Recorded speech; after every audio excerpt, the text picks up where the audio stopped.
como é que você, com essa visão aí do todo da pessoa, o que você acha que a gente poderia fazer para melhorar essa situação, Kleber? Tem várias coisas, assim, né? Não sei se eu vou colocá-las numa ordem Não, organizada, estamos aqui lógica, trocando assim. ideia, A fazendo uma primeira tempestade delas, cerebral aqui. a primeira delas é um trabalho com os pais, quando a gente fala de criança, assim, sabe? Muitas vezes Sim, os pais não têm uma orientação, não têm uma preparação, não têm nem discernimento para poder enxergar algumas coisas e acabam se deixando levar muitas vezes por uma conversa, né? De promessas, enfim, de uma série de coisas. Então, esse, para mim, seria um primeiro importante ponto, ter esse trabalho com os pais. O segundo cai numa preocupação muito grande, muito comum no esporte, que é a especialização precoce, assim, sabe? uhum. Então, vou dar minha opinião aqui. Para mim, não faz sentido ter campeonato brasileiro sub-17, para ter uma ideia, nos moldes do profissional. Não faz sentido nenhum. Não faz sentido ter Tem até sub-14 Libertadores. agora.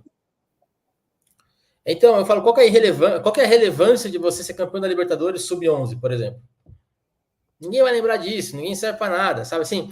Então, o momento que é importante, oportuno, pensando no nosso desenvolvimento motor, de você estimular aquela criança da melhor maneira possível, das mais diversas formas possível, para que ele realmente desenvolva o máximo possível do repertório motor, que favoreça para que quando ele for um profissional, ele tenha uma estrutura, ele tenha repertório, ele tenha uma condição de se manter em alto nível por mais tempo. Você está desperdiçando esse momento querendo fazer dele um mini jogador profissional. Entendi. Uma coisa que é muito comum no futebol de base hoje, não se treina mais. Porque tem tantos jogos quanto um profissional.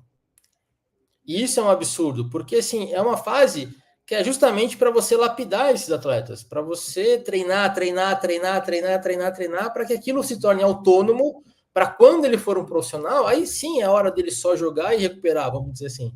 Então, esse planejamento, na minha opinião, ele é muito equivocado e ele é prejudicial. Também relacionado à especialização precoce.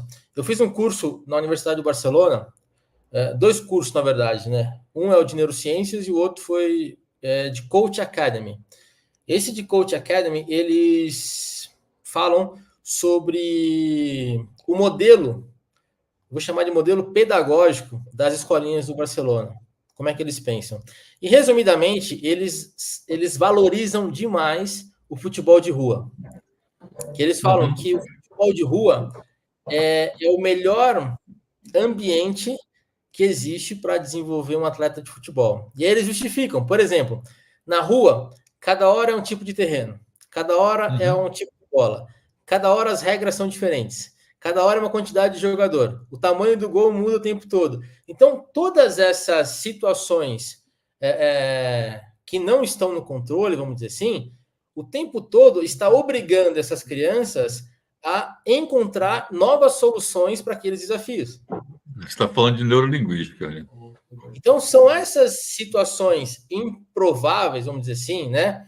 Imprevistas, que faz com que eles busquem no repertório motor deles condições de resolver aquele problema. Então, quanto mais estímulos nesse sentido, mais recursos eles vão encontrando. E olha só que interessante o que eu estou falando. Se nós observarmos a nossa geração do futebol, onde nós éramos realmente o país do futebol, a maioria veio dessa época que estava na rua. A partir do momento que a gente não ganha mais nada, se você fazer uma relação onde começaram as escolinhas de futebol. Então, isso prova realmente que eles têm razão no que eles estão dizendo. Então, o problema é a escolinha? Óbvio que não. O problema é como essa escolinha trabalha esse desenvolvimento motor nessas crianças. Então, assim, se a preocupação é campeonato visando resultado, né? Porque o campeonato ele também tem um papel muito importante nesse contexto de desenvolvimento, né? Se bem aplicado. Mas se a ideia é pensar cada vez mais de forma tecnicista, aí realmente eu diria que é contraproducente, na verdade. A intenção pode ser boa, mas o resultado vai ser desfavorável. Venha, Thiago. Me permita uma colocação. Thiago, você é o dono da live, cara. Isso é o papo cúmulo. é esse? Então, mas é Isso é o justamente cúmulo dos bons modos. É justamente por ser o dono da live que tem que ter noção, né? Imagina ser dono de um canal de televisão e deixar os bons encostados e eu ir lá apresentar o programa. Primeira coisa que o dono tem que ter é saber extrair o melhor de cada um dos seus convidados, né? Participantes, sei lá. Deixa eu tirar esse negócio aqui, peraí. Aí. Eu dou aula, eu tô quicando aqui, assim, né? Mas é bom eu me controlar. Até de atletismo vocês falaram aí, eu vou sair da live e deixar vocês.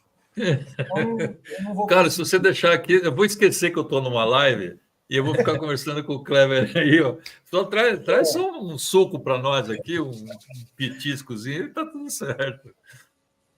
O Kleber está falando de especialização precoce. Eu dou aula de desenvolvimento motor, habilidade motora, educação física escolar, toda essa parte assim é realmente a área na qual eu busquei mais envolvimento, né? Então gosto muito dessa área. E no ensino superior a gente bate muito nessa tecla da especialização precoce e ainda é um tabu, ainda assim.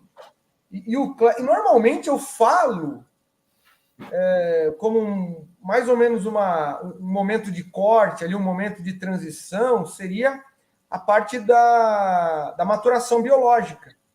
Né? O Kleber, ele me surpreende porque ele vai ainda mais longe. Ele vai no sub-17. Isso me dá uma felicidade tão grande, porque, cara, eu sempre comentei em sala de aula, como é que você põe uma criança de 5... Ontem ou hoje eu vi.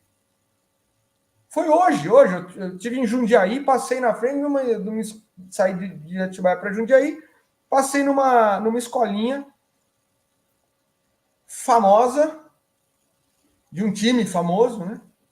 E estava escrito lá, a partir de 4, 5 anos. Então, cara, como é que você pode ensinar alguém a escrever como um poeta se essa pessoa ainda não conhece as letras? Boa. Tem que ter um tempo.